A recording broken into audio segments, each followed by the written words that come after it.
My boss's son fired me the moment he took over the company. We don't need lazy people like you, he said. I smiled politely and left. The next day his father asked, "Why the hell did you fire her? Haven't you read the contract?" When he saw the contract, he was shocked by what he saw, because the contract was. I still remember the moment as if it just happened. I was standing by the office coffee machine adding a dash of oat milk to my morning blend when Ryan, the new CEO and son of the company's founder, walked into the break room. He didn't greet me. He didn't smile. He just looked at me like I was part of the furniture he'd decided to throw out. "Lily, I need to see you in my office. Now." It wasn't a request. I had been with the company for nearly 11 years. In that time, I had built the client services department from scratch, negotiated over 100 contracts, and trained most of the team that now sat just outside his office door. But none of that mattered to Ryan. His father, Mr. Cole, had built the company with grit and loyalty. Ryan inherited the title, and apparently thought it gave him the right to play God. I followed him, trying to shake off the tension building in my chest. He didn't even sit down. "You're fired," he said, voice flat, emotionless. "We don't need lazy people like you dragging this place down." I blinked. At first, I thought it was some kind of twisted joke. "Excuse me?"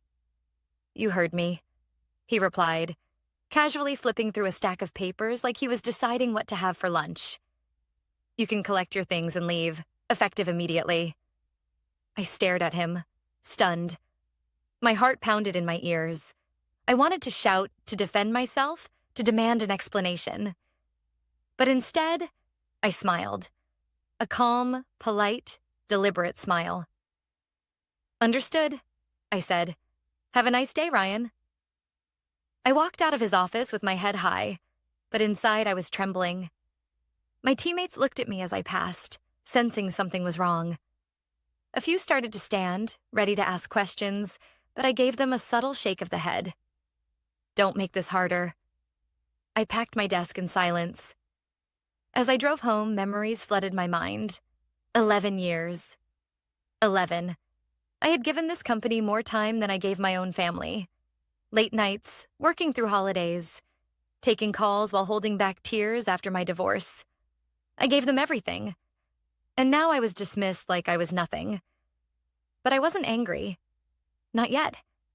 I was curious. Why? That question haunted me all night. I barely slept. Something about the way Ryan had said it, so confidently, so carelessly, didn't sit right. The timing was strange, too. We were about to finalize one of the company's largest contracts, a deal I had spent 6 months preparing. I knew the client inside and out. I had even booked the final review meeting for that Friday. And now I was gone.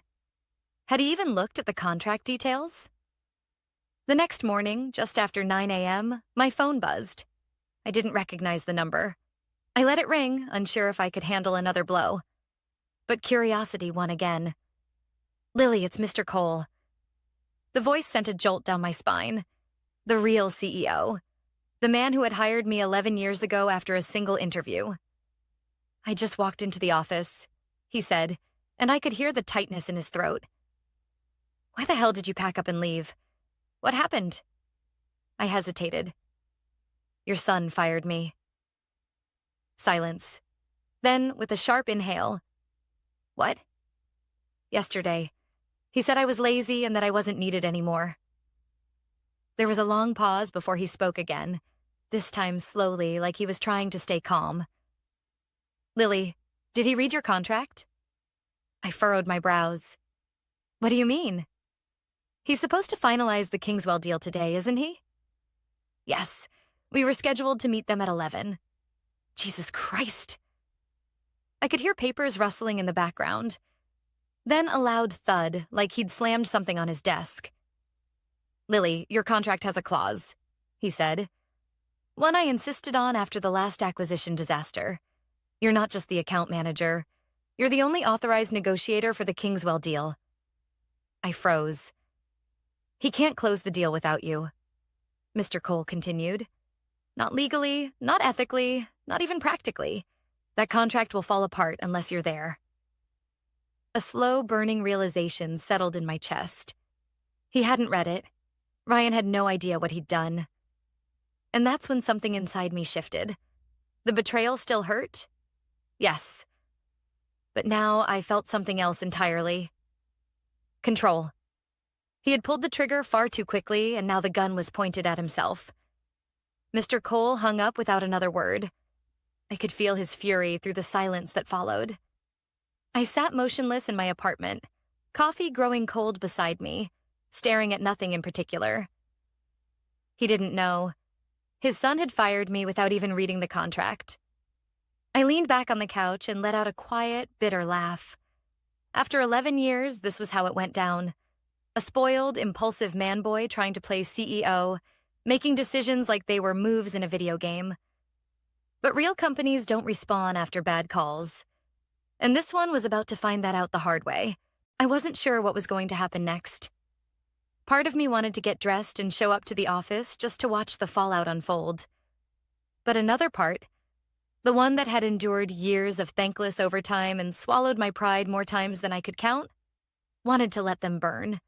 I didn't have to wait long. At 10:13 a.m., I got another call.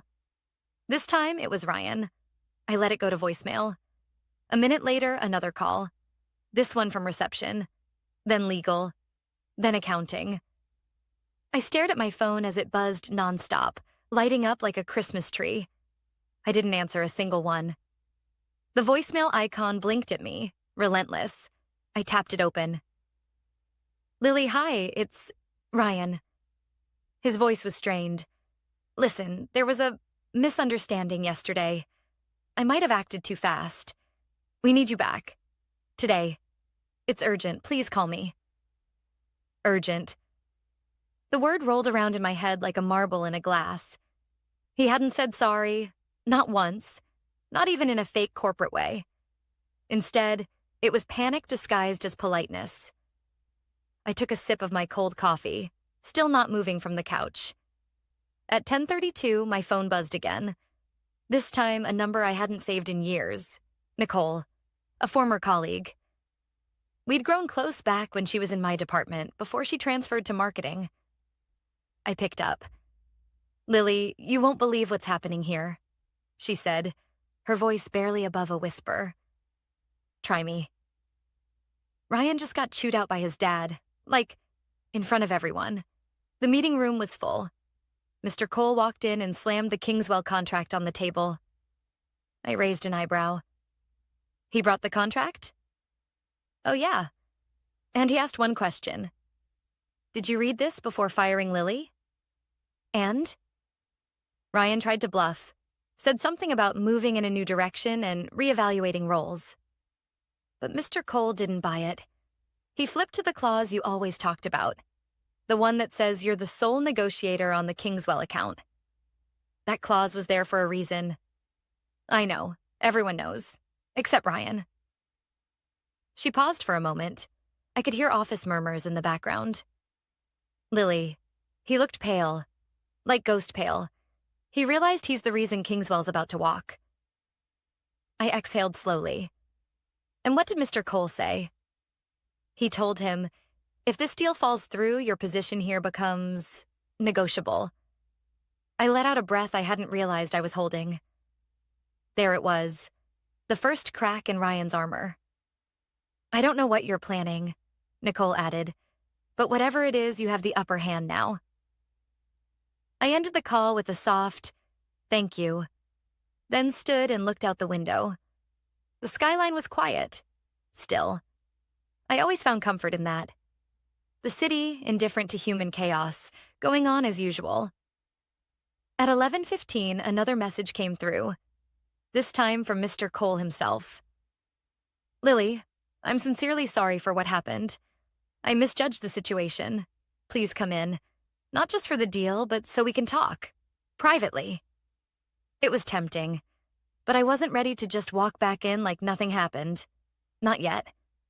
Ryan's mistake wasn't just about a contract. It was about respect, about trust, and about the years I had given. Years that couldn't be replaced by a panicked phone call and a seat at a negotiation table.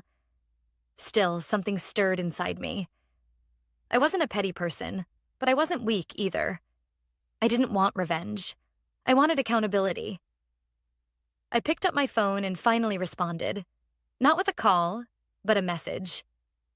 I'll consider returning to finalize the Kingswell deal, but only under specific conditions. I'd like to speak with Mr. Cole directly beforehand. I hit send. Then I changed out of my pajamas and began to prepare. By the time I arrived at the office, it was just past noon. I didn't use the employee entrance. I walked through the main lobby like a guest, a move I knew would draw attention. Everyone knew I had been fired the day before. My return now was more than a quiet comeback. It was a statement. The receptionist stood up the moment she saw me. "Ms. Harris." "Lily," she stammered. "Mr. Cole is expecting you. Right this way." As I followed her down the hall, I noticed the atmosphere had changed. People looked up from their desks. Conversations paused. There was a sense of quiet tension, like the building itself was holding its breath. Mr. Cole was standing at the door to his office when I arrived. He wasn't smiling. "Lily," he said, nodding. "Thank you for coming in." I nodded back but didn't extend my hand. He stepped aside, letting me walk past him into the office. It was quiet for a moment as I took a seat across from his massive oak desk. He closed the door behind him, leaned against it, and let out a long sigh. "I made a mistake," he began. "A big one. I gave my son too much authority, too fast. I wanted him to prove himself, but I didn't expect him to burn bridges before even learning how to build them." I stayed silent. He sat down. His voice softened. "What he did to you was unprofessional, disrespectful, and frankly, it jeopardized a deal we've worked over half a year to secure." I nodded slowly. "Yes, it did. I read the contract again this morning, every word. You were given full autonomy over the Kingswell account. Legally, the client won't recognize anyone else as a representative of this company during negotiations. That clause was put in place after the Steel Ridge debacle. I remember it well." "So do I said quietly. "I was the one who managed the fallout." His eyes met mine. "You didn't deserve what happened yesterday," he said, "and I'd like to offer you your job back, with full authority to finish the deal. Whatever conditions you need, we'll make them work." There was sincerity in his tone. Regret, too. But this wasn't just about the deal. It was about leadership, accountability, dignity. "I'll return," I said, "but I want everything in writing. A revised contract, clear autonomy over Kingswell, and no interference from Ryan." He nodded immediately. "Done. And one more thing," I added, voice firm. "This can't happen again. Not to me, not to anyone." A long silence followed. Then he gave me a slow, thoughtful nod. "You have my word." With that, I stood. The moment I stepped out of his office, I could see Ryan standing down the hall, arms crossed, pretending to be deep in conversation with a junior executive. But his eyes locked on mine the second I appeared. I didn't flinch. I didn't look away. I walked straight past him, and I swear, for a second, I saw the exact moment he realized his control was slipping. By 1 p.m., the boardroom was ready. The Kingswell team had just arrived, and we had about 30 minutes before the official meeting. I reviewed the documents one last time, confirming all the points we had previously negotiated. Their CEO, Mr. Saeed, was a no-nonsense man with sharp instincts. He valued trust above all, and any whiff of internal disorganization would send him running. As I placed the printed Arabic translation of the final terms onto the table, I caught sight of Ryan pacing outside the glass walls of the meeting room like a caged animal. Mr. Cole stepped out to intercept him. Their muffled voices escalated quickly until Mr. Cole's hand shot up, silencing him. Ryan's face turned crimson. He looked over his shoulder at me with a mix of rage and humiliation. Then he walked away. That was the last time I saw him that day. At 1:30 sharp, Mr. Saeed entered with his aides. I greeted him in Arabic, and his eyes lit up. He smiled, a rare gesture from him. "You remembered?" he said warmly. "Respect goes a long way." The meeting began. It went flawlessly. 2 hours later, we shook hands and signed the deal. After they left, Mr. Cole approached me again. This time, his face showed genuine relief. "You saved us," he said, "and I owe you more than an apology." "You owe your company a leader," I replied, "one who knows the difference between power and responsibility." He didn't argue. Later that evening, as I walked to my car, the tension I'd carried for the past 48 hours finally began to lift. I had come back not as an employee, but as someone who understood her value and demanded it be recognized. But I also knew this wasn't over. Ryan might have been quiet today, but men like him don't disappear. They retreat, and then they retaliate. By the following week, the Kingswell deal had made headlines in our industry newsletter. "A breakthrough in cross-border negotiations," it read. Cole & Company secures a historic partnership with Middle Eastern distributor through tailored strategy and multilingual leadership. They didn't mention me by name, but everyone in the company knew who had sealed that deal. My inbox was flooded with quiet congratulations, internal messages from staff who had stayed silent during the storm. Some were from juniors I'd mentored years ago. Others were from managers who had once ignored me in meetings but now praised my leadership under pressure. I appreciated their words, but I wasn't naive. I knew how quickly people shift when the wind changes direction. The mood around the office had lightened. There were smiles, laughter again in the break room. Mr. Cole had made it clear. Ryan was no longer involved in high-level decision-making until further notice. And yet, I couldn't shake the feeling that something was off. Small things began to happen. First, it was the expense reports. The reimbursement for my travel to the Kingswell meeting was delayed. Then, documents I had submitted for approval were returned to me unsigned, without explanation. Next, an email I never sent, allegedly from my address, was flagged by IT. It contained incorrect client information and had been forwarded to one of our overseas partners. Luckily, the partner was someone I had a good relationship with, and he reached out directly to clarify. But the mistake had already planted doubt. I reported it to our internal systems team. They said there was no sign of external hacking. The message had originated from inside the office. That's when I knew. Ryan was behind it. He was no longer trying to fire me. That approach had failed. Now, he wanted to make me look incompetent, to smear my reputation slowly, subtly, until I either quit in frustration or someone else decided I was a liability.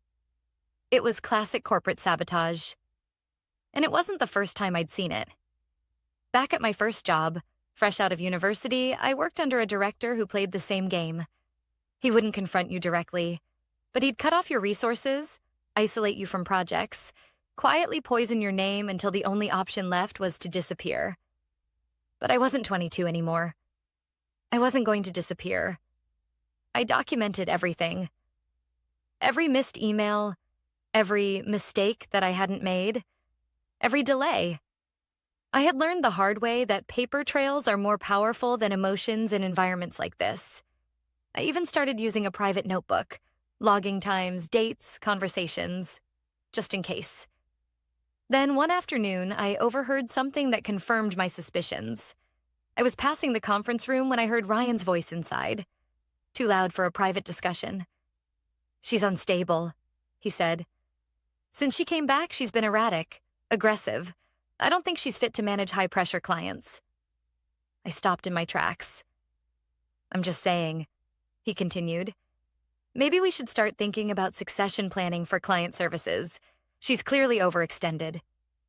Another voice responded. Someone I didn't recognize. A newer executive, maybe. But the Kingswell deal. She pulled that off under serious pressure. Ryan scoffed. "She got lucky. We can't run a company on luck." I stood frozen for a few moments, then quietly walked away. My blood ran cold, not out of fear, but from the icy precision of his tactics. He was planting seeds again, poisoning the well. That evening, I stayed late. The office was quiet, the halls dim. I sat alone in the glass meeting room, staring at the city lights, wondering how many more battles I would have to fight just to keep doing my job. And then a voice broke the silence. "Still here?" I looked up. It was Mr. Cole. "I could ask you the same," I replied. He stepped inside, placed a folder on the table. "Your revised contract, with everything we agreed on." I opened it, read through the language. It was solid. I nodded in approval. "I've also started an internal audit," he added. "Too many things have been misfiled lately." I looked up sharply. He met my gaze. "I'm not blind, Lily. I know Ryan isn't finished." "Why haven't you stopped him?" I asked. There was a long pause before he answered. "Because I needed to see how far he'd go." He sounded tired, more like a father than a CEO in that moment. "You're protecting the company," I said. He shook his head slowly. "I'm trying to protect both of you, but maybe it's too late for one of you." I closed the folder. "I don't need protection. I need you to decide what kind of legacy you want to leave behind." His eyes lingered on mine. Then he turned and left. And I knew something bigger was coming. The office felt colder that week, not because of the weather, but because the air between people had changed. Conversations dropped to whispers when I walked by. Some employees smiled at me, others avoided eye contact altogether. The internal audit had begun, and everyone knew it. People were nervous. So was I. I hadn't asked Mr. Cole to launch an audit, but deep down I was relieved that he had. I needed the truth out in the open, not just for me, but for everyone who had been walking on eggshells since Ryan took over. Still, I knew how this game worked. In corporations, truth doesn't always lead to justice. Sometimes it leads to quiet exits and golden handshakes. Sometimes it's buried so deep behind red tape that the damage becomes irreversible. That Thursday, I was called into the audit committee's temporary office, an old storage room turned war room. Files were stacked on tables, monitors glowed with data, and a whiteboard was filled with timelines and digital breadcrumbs. David, the lead internal auditor, greeted me. "Lily, thanks for coming in. We'd like to ask you a few questions about some recent irregularities." I nodded and took a seat. He pulled up a file on the screen. "First, this email that appeared to be from your account. We've confirmed it was sent from a shared workstation near the break room. The credentials were manually entered." "So someone used my login?" He shook his head. Someone had your credentials. Copied them, most likely. This wasn't phishing. It was internal." I folded my arms. "I reported that incident the day it happened." He gave a tight smile. "Yes, and we're glad you did. We found a few others like it. Emails rewritten, spreadsheets altered, sign-offs removed. Always traced to shared machines, always under your name." The weight in my chest grew heavier. "This was coordinated," I said. David hesitated. "Yes, and we've narrowed down the list of people who had access. We've also noticed unusual patterns linked to Ryan's executive assistant's login." I sat still. He continued carefully. "We're not accusing anyone yet, but there's a clear pattern, sabotage intended to discredit you, and possibly others." I clenched my jaw. "So what happens now?" "That's where it gets complicated," he said. "Mr. Cole asked us to present our findings directly to him. He's made it clear. He wants the truth. All of it. No filters." I nodded slowly. "Then I'll be there." David raised his eyebrows. "You're not required." "I will be there," I repeated. "If this is going to surface, I want to look everyone in the eye." He didn't argue. That night, I barely slept. I kept thinking about the others who had left quietly over the past year. Talented employees in their 30s and 40s who had simply moved on without much notice. People who had once been considered rising stars. I used to think it was just turnover. Now I wondered how many of them had been quietly pushed out by Ryan's games. I arrived early to the executive boardroom the next morning. Mr. Cole was already there, staring out the window like a man waiting for the final card to fall. David and two other auditors came in next. Then Ryan arrived. 10 minutes late, looking smug, phone in hand, not a trace of concern on his face, until he saw me. He paused at the door. "She's not on the audit committee." Mr. Cole didn't turn. "She's here at my request." Ryan shifted his weight uncomfortably. "This is supposed to be internal, confidential." "Then you should have kept it that way when you used company resources to fabricate emails," I said, my voice calm but sharp. Ryan scoffed. "That's ridiculous." David spoke up. "We've traced multiple login attempts tied to your assistant's account, all connected to irregularities targeting Lily's work. There's a clear timeline." Ryan's face began to shift, his practice smugness cracking. "You're reaching. She's just bitter about being let go." I looked him in the eye. "You didn't let me go, Ryan. You sabotaged me. And you almost tanked the biggest deal this company has landed in 5 years." Mr. Cole finally turned. "I gave you a chance," he said quietly. "I gave you more than one. And you've done nothing but tear down the people trying to build something real here." Ryan's bravado faltered. "This isn't what you think." "No," Mr. Cole cut in. "It's worse." A heavy silence filled the room. Then Mr. Cole stood. "The board will be reviewing this report. Until then, you are suspended, effective immediately." Ryan opened his mouth to protest, but the words never came. He looked at me one last time. This time, not with rage, but with disbelief. Like he had finally realized that none of his usual tricks were going to save him now. He walked out in silence. I stayed behind. Mr. Cole exhaled, his shoulders sagging. "I failed him," he said, "as a leader, and maybe as a father." "You can't lead someone who refuses to grow," I said quietly. "But you can lead the company. You still have that choice." He looked at me, then nodded. And for the first time since this all began, I felt the weight start to lift. 2 weeks had passed since the audit meeting, but the impact of that morning still echoed through every corner of the building. Ryan hadn't returned, and the once proud smirk he carried like a badge was now the stuff of whispered office gossip. The board moved quickly.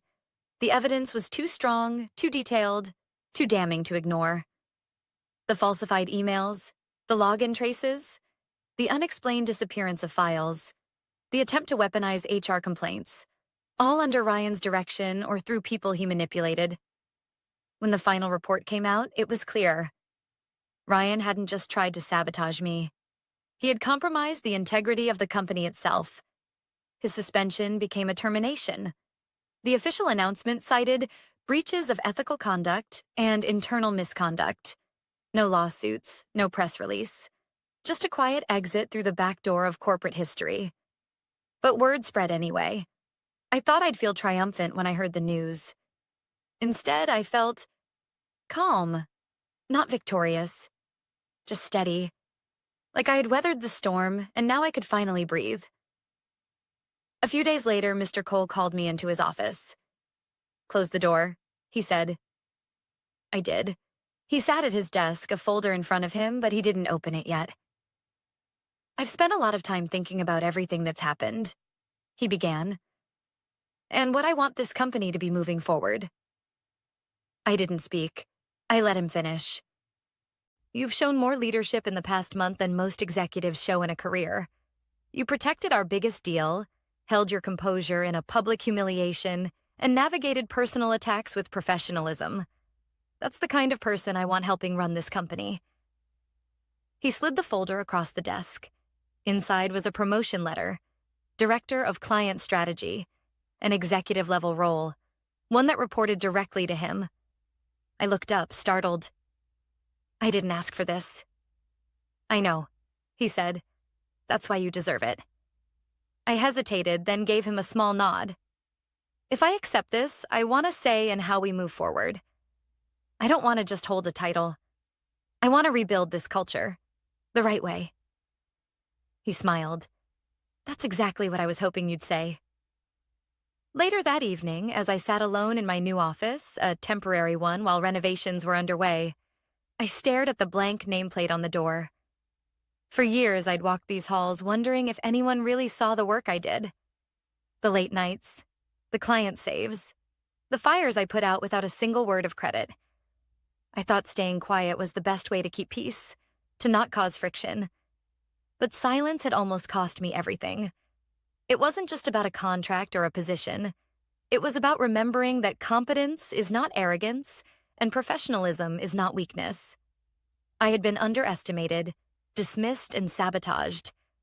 But I had never been defeated, and I hadn't let myself become bitter in the process. That, to me, was the real win. In the weeks that followed, I started reshaping the department. I reopened lines of communication. I reinstated people who had been pushed out unfairly. I created an anonymous reporting system so no one else had to fear retaliation for speaking up. I even made time for the younger employees who were just starting out, some of whom had witnessed what I went through and quietly asked how I stayed strong. I told them the truth. "You don't always get to pick the battles," I said, "but you do get to decide who you become in the middle of them." As for Ryan, last I heard he was interviewing at smaller firms out of state, but his reputation had caught up to him. Some said Mr. Cole pulled strings to make sure his name didn't get dragged publicly. Maybe that was a father's last act of love. I didn't ask. I didn't need to. One afternoon, while walking through the office, I passed the glass wall that once housed the Kingswell negotiation. I paused for a moment, remembering everything. The sabotage, the call, the panic, the eventual triumph. That single deal had changed the course of my career. But the real shift happened the moment I smiled at Ryan and walked out of his office, refusing to beg. That was the turning point. Not because I gave up, but because I knew what I was worth. And I refused to let anyone, boss's son or not, take that from me again.